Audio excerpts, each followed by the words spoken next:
Tuesday afternoon. இன்றைக்கி ஆஃபீஸ்க்கு டின்னருக்கு கொண்டு போகிறதுக்கு சப்பாத்தி செய்யலாம்னு தான் கிச்சன் உள்ளே வந்திருந்தேன். வந்த உடனே இந்த கிச்சன் கவுண்டர் டாப்லாம் ரொம்ப டஸ்ட்டாக இருந்த மாதிரி இருந்துச்சு. ஸோ க்ளீன் பண்ணிவிட்டு ஸ்டார்ட் பண்ணிடலாம் அப்படின்னு சொல்லி எல்லாத்தையும் கொஞ்சமாக க்ளீன் பண்ணிவிட்டு அதுக்கப்புறமா வந்து சப்பாத்தி செய்ய ஸ்டார்ட் பண்ணியிருந்தேன்.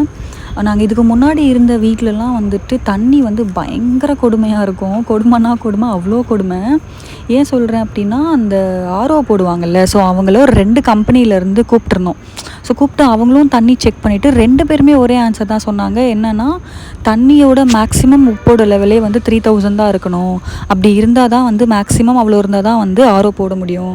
ஆனால் இந்த வீட்டில் வந்துட்டு தண்ணி 5000 தாண்டி போயிடுச்சு அந்த லிமிட்டு. ஸோ வந்து சுத்தமாக வந்து போடவே முடியாது, மறந்துடுங்க ஆர்ஓவை அப்படின்னு சொல்லிட்டு போயிட்டாங்க 2 பேருமே. ஸோ ரொம்ப கஷ்டமாக போயிடுச்சு. ஏன்னா அவ்வளோ உப்பாக இருக்கும்.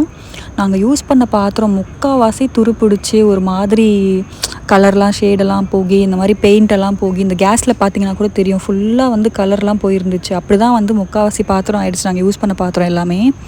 ஸோ வேறு வழியே இல்லாமல் 11 மந்த்ஸ் கான்ட்ராக்ட் அக்ரிமெண்ட் போட்டிருக்கோமே அப்படிங்கிறதுனால பல்ல கடிச்சிட்டு 11 மந்த்ஸ் தாண்டிட்டோம்.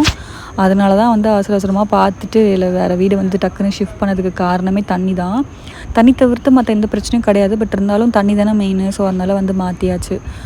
ஸோ ஒரு வழியாக எல்லா வேலையும் முடிச்சுட்டு நான் ஆஃபீஸ்க்கும் வந்துட்டேன். ஆஃபீஸ் வந்த உடனே பயங்கர பசியாக இருந்துச்சு. ஸோ வந்த உடனே ஒரு காஃபி ப்ளஸ் ஒரு பிஸ்கெட்டும் வாங்கி சாப்பிட்றலான்னு சொல்லி பிஸ்கெட் வாங்கி சாப்பிட்டுட்டு அதுக்கப்புறம் தான் ஒர்க்கே பண்ண ஸ்டார்ட் பண்ணியிருந்தேன்.